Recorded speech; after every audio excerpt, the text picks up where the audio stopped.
Selamat pagi teman-teman, berjumpa lagi dalam video pembelajaran online ya. Masih dengan saya Yudhya Antariksa.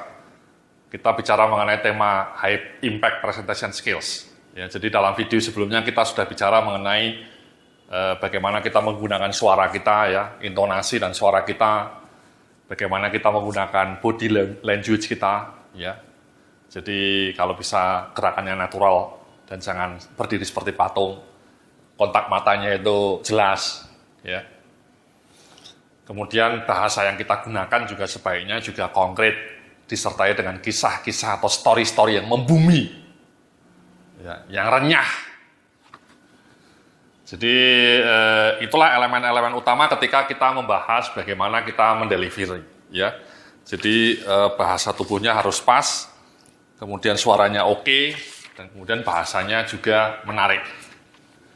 Nah, namun kadang-kadang kita gugup mas ya, ketika kita mau presentasi di depan banyak orang, kita kadang-kadang grogi, ya 50 orang atau bahkan 100 orang, kadang-kadang di depan 20 orang saja kita grogi, ya sehingga kita menjadi tadi menggerakkan tangan terlalu sering gitu, karena menunjukkan kita grogi gitu ya, atau matanya takut menatap audiens, sehingga menatapnya langit. Bintang-bintang di langit yang ditatap gitu ya mas ya.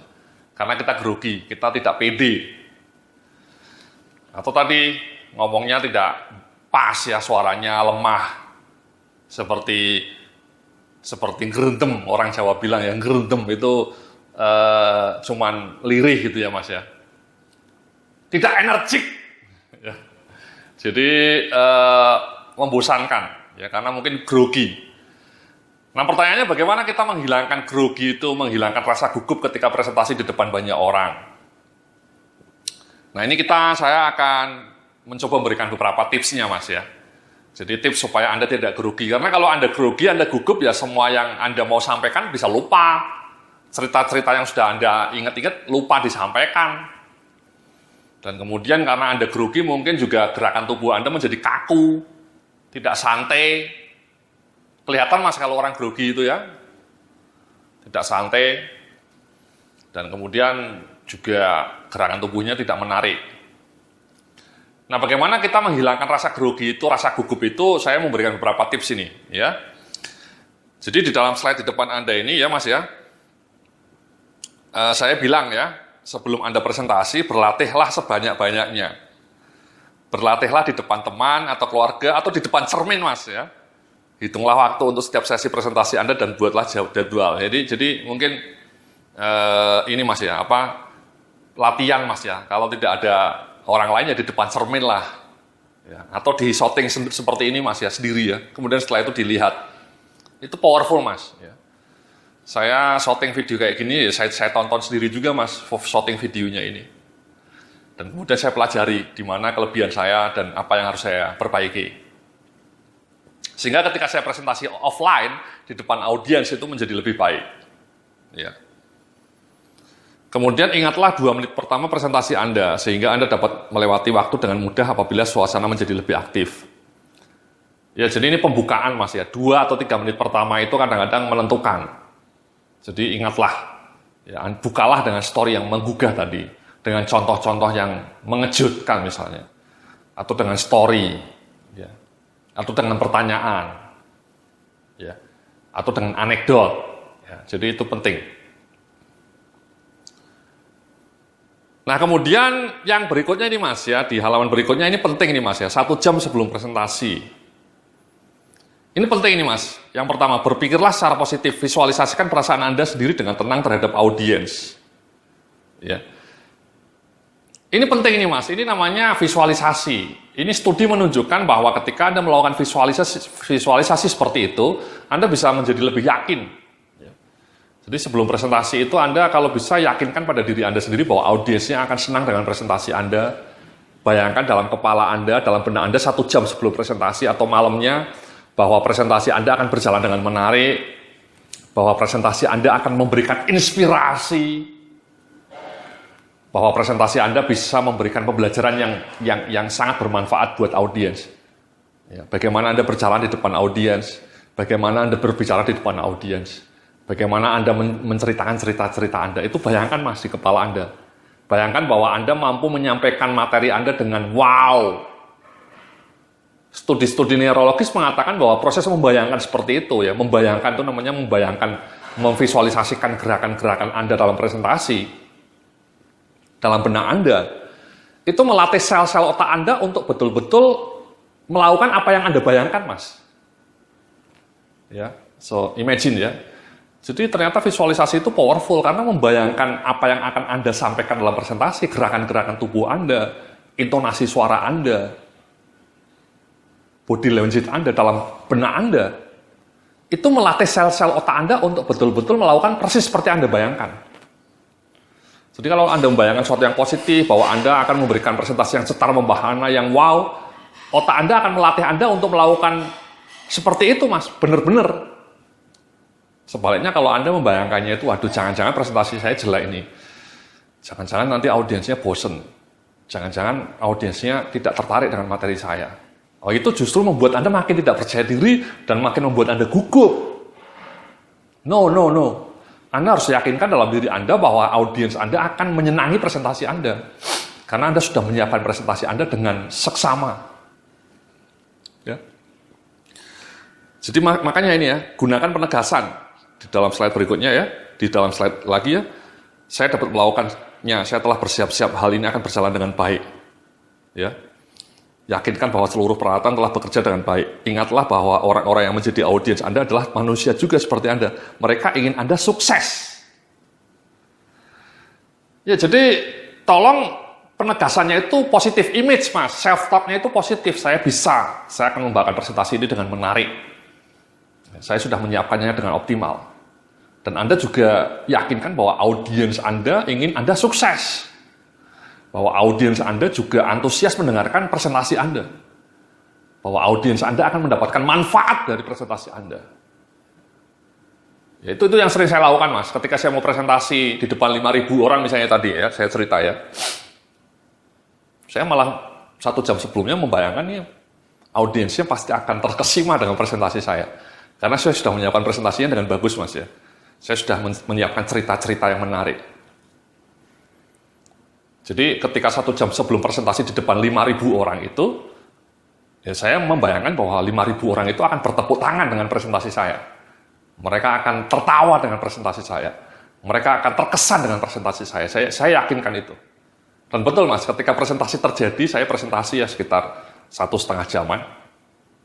Ya mereka banyak tertawa, Mas, di dalam presentasi saya. Saya memberikan joke-joke. Dan kemudian mereka bertepuk tangan ketika saya usai memberikan presentasi, Mas ya. Mereka standing ovation ya.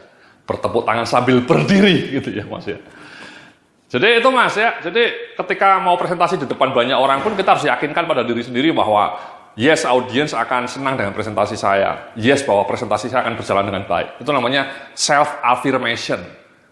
Positive visualization. Dan again, studi-studi membuktikan bahwa self-visualization ya, positive visualization itu betul-betul punya dampak positif terhadap perilaku kita. Ya, what you think is what you get. Ya, what you think is what you get. Apa yang Anda pikirkannya, ya itulah yang akan terjadi.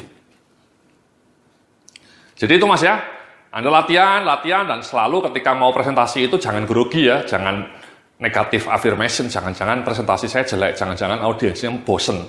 No. Ya, Anda yakinkan bahwa Anda akan bisa mendeliver presentasi yang layak dikenang, yang meninggalkan jejak. Oke. Nah, di dalam slide berikutnya ini Anda bisa lihat ya, ketika Anda memasuki ruangan ya, tadi tipsnya 1 jam sebelum presentasi, ini ketika Anda memasuki ruangan ya. Fokus pada gerak-gerik Anda yang mengalir dan percaya diri, jangan terlalu pelan atau terlalu cepat ya. Carilah beberapa wajah yang bersahabat di antara audiens Anda untuk menenangkan Anda. Tersenyumlah, smile. Perlihatkan bahwa Anda ingin berada di sana. Be yourself, jadilah diri Anda sendiri. Ya. Jadi ketika Anda memasuki ruangan mau presentasi itu ya, tersenyum, Mas ya. Bilang selamat pagi Bapak Ibu, apa kabar? Ya, senang sekali bisa berjumpa dengan Anda. Itu kan selalu ya, salam membuka saya seperti itu, Mas ya. Selamat pagi teman-teman ya, senang sekali bisa berjumpa dengan Anda. Saya seolah-olah berbicara dengan Anda nih, Mas ya. di depan ribuan orang yang menyaksikan video ini. Ya. Jadi Anda juga lihatlah beberapa wajah ya, atau bahkan disalamin Mas ya. Kalau saya ngasih training itu, saya ngisi training itu misalnya 20 orang ya, saya salamin satu persatu. Selamat pagi Pak, selamat pagi, selamat pagi. Itu menciptakan persahabatan Mas. Ya. Dan setelah saya menyapa, selamat pagi Pak, senang sekali bisa berjumpa dengan Anda semua dalam kelas training ini. Ya, saya perkenalkan, nama saya Yudhya Antareksa. Ya. Lahir ketika Apollo mau meledak Mas ya. Antareksa itu diambil karena waktu itu ketika saya lahir Apollo mau meledak. Ya, tragedi Apollo itu. Nah setelah itu biasanya saya nanya ke mereka, siapa, berapa lama Bu Ibu kerja di sini, ya, hobinya apa Bu, hobinya, ya, apa yang Anda sukai dari pekerjaan Anda, itu mencairkan suasana Mas. Ya, jadi saya selalu memulai training saya dengan pertanyaan-pertanyaan yang bersahabat. Sudah menikah belum, gitu ya? Istrinya ada berapa Pak, gitu ya? 1 atau 2 gitu ya? Ada yang jomblo nggak gitu ya, itu selalu saya mulai dengan seperti itu, pertanyaan-pertanyaan ringan gitu Pak ya, untuk mencairkan suasana, ice breaking istilahnya. Ya jadi tersenyum, ya optimis dan yakin, ya. Jadi seperti itu Mas ya. Jadi sekali lagi untuk mengurangi rasa gugup Anda, latihan lah, ya latihan. Bikinlah presentasi yang menarik, yang sudah kita bahas, desainnya menarik, sistematikanya oke. Itu sudah sangat membantu. Kalau Anda sudah yakin dengan konten Anda, yakin dengan desain Anda, itu sudah sangat membuat Anda percaya diri. Ya, Anda sudah menyiapkan cerita-ceritanya. Dan kemudian yakinkan pada diri Anda sendiri tadi ya, visualisasi, afirmasi. Yes, we can. Yes, I can. Yes, I can. Gitu. Jadi kurang lebih seperti itu Mas ya. Nah ini dalam slide berikutnya, ini ada tugas Mas ya. Jadi besok atau minggu depan atau mungkin bulan depan tolong Anda lakukan presentasi Mas ya. Anda inisiatif lah ya, menawarkan diri Anda untuk presentasi. Mungkin di dalam kantor Anda suka ada sharing session gitu ya, knowledge sharing session atau presentasi di dalam tim Anda. Anda bilanglah kepada atasan Anda, Pak, boleh nggak saya minggu depan di dalam meeting saya mau presentasi 10 menit atau 15 menit tentang ini Pak topiknya. Bagaimana menjadi insan-insan yang produktif dan mulia misalnya. Nah, sudah, Anda presentasilah 15 menit itu cukup untuk belajar Mas ya. Atau lain kali kalau ada kantor Anda ada suatu acara, Anda jangan segan-segan menawarkan diri menjadi presenter. Ya.